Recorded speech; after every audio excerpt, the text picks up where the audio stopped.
ये है talks news network और आप देख रहे हैं पॉलिटॉक्स, राजनीति का कच्चा चिट्ठा।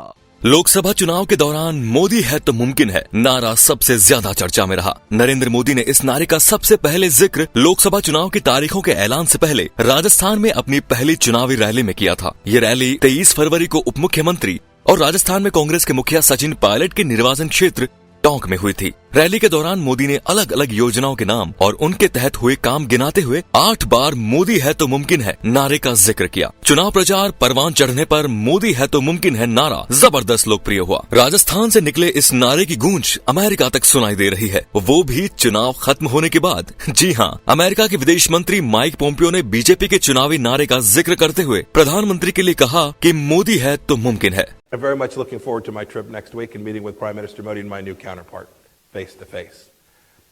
As Prime Minister Modi said in his latest campaign, he said, Modi high to Mumkin high. Modi makes it possible. I'm looking forward to exploring what's possible between our two peoples, and I'm looking forward to our conversation. दरअसल अमेरिकी विदेश मंत्री Mike Pompeo 24 जून को भारत दौरे पर आ रहे हैं। इसी की तैयारी के सिलसिले में उन्होंने बुधवार को भारत अमेरिका व्यापार परिषद की बैठक में हिस्सा लिया। इस दौरान उन्होंने मोदी सरकार की जमकर तारीफ की। पोम्पियो ने कहा, हम भारत की नई सरकार के साथ बातचीत जारी रखेंगे।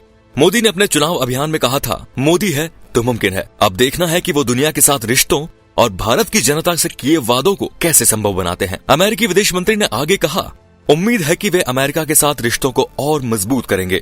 भारत यात्रा के दौरान ट्रंप प्रशासन के महत्वाकांक्षी एजेंडे पर भी बातचीत होगी। माइक पोम्पियो ने कहा, दोनों देशों के बीच व्यापार के मुद्दों में कुछ अंतर है, लेकिन हम बातचीत के लिए हमेशा तैयार हैं। मैं वास्तव में मानता हूं कि दोनों देशों के पास अपने लोगों, हिंद प्रशांत क्षेत्र और दुनिया की भलाई के लिए एक साथ आगे बढ़ने का मौका है। ट्रंप सरकार के मंत्री ने भारत के नए विदेश मंत्री एस जयशंकर की भी तारीफ की। उन्होंने कहा, मैं देखना चाहता हूं कि मोदी दोनों देशों के रिश्तों को और मजबूत कैसे बनाते हैं। अपने समकक्ष जयशंकर से मिलने के लिए भी उत्साहित हूं। वे एक मजबूत साथी हैं। आपको बता दें कि संयुक्त राज्य अमेरिका और चीन में चल रहे तनाव के बीच पोम्पियो की भारत यात्रा को बेहद अहम माना जा रहा है। पीएम मोदी ने भी अमेरिका के साथ बढ़ते सहयोग का समर्थन किया है, खासतौर पर रक्षा क्षेत्र में। बता दें कि पोम्पियो भारत के अलावा श्रीलंका, जापान और दक्षिण कोरिया भी जाएंगे। इससे पहले विदेश विभाग के प्रवक्ता मॉर्गन ओर्टागस ने मीडिया को बताया कि पोम्पियो हिंद प्रशांत क्षेत्र में 24 जून से 30 जून तक यात्रा करेंगे। इस यात्रा का मकसद मुक्त हिंद प्रशांत के साझा लक्ष्य को आगे बढ़ाने के लिए प्रमुख देशों के साथ अमेरिका के संबंध गहरे करना है। पॉलिटॉक्स ब्यूरो, दिल्ली। ये है टॉक्स न्यूज नेटवर्क और आप देख रहे हैं पॉलिटॉक्स, राजनीति का कच्चा चिट्ठा।